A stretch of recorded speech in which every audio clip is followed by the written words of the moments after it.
நீங்க கோவிலுக்கு போயிட்டு வரும்போது, இந்த ஒரு சில தவறுகள மட்டும் செய்யாதீங்க. அப்படி செய்றதுனால, நம்ம என்ன வேண்டிக்கிட்டாலும், நம்மளோட வேண்டுதலுக்கு கடவுள் வந்து செவிசாய்க்க மாட்டார் அப்படின்னு வந்து சொல்லப்படுது.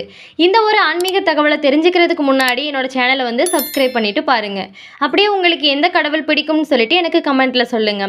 முதலாவது என்ன அப்படின்னு பார்த்தீங்கன்னா, நம்ம கோவிலுக்கு போயிட்டு வந்த உடனே வந்து குளிக்கக்கூடாது.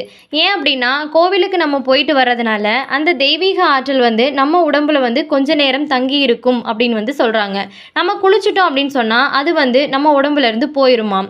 2வது என்ன அப்படின்னு பார்த்தீங்கன்னா, நம்ம கோவில்ல இருந்து வந்த உடனே வந்து சண்டை, வம்பு, கோபமா பேசுறது இந்த மாதிரி எல்லாம் வந்து பேசக்கூடாது.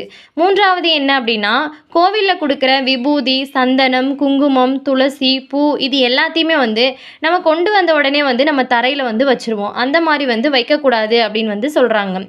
4வது என்ன அப்படின்னு பார்த்தீங்கன்னா, கோவிலுக்கு போயிட்டு வந்த உடனே வந்து மாமிசம் சாப்பிட்றது, மதுபானம் அருந்துறது இந்த மாதிரியெல்லாம் வந்து செய்யக்கூடாதுங்க.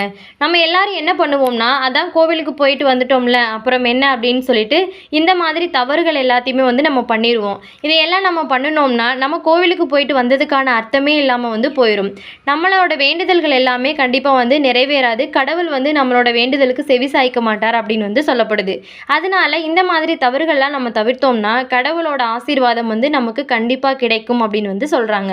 என்னோட வீடியோ உங்களுக்கு பிடிச்சிருந்தா மறக்காம வந்து லைக் பண்ணுங்க. அப்படியே உங்க ஃப்ரெண்ட்ஸ் அண்ட் ஃபேமிலிக்கு வந்து ஷேர் பண்ணிருங்க.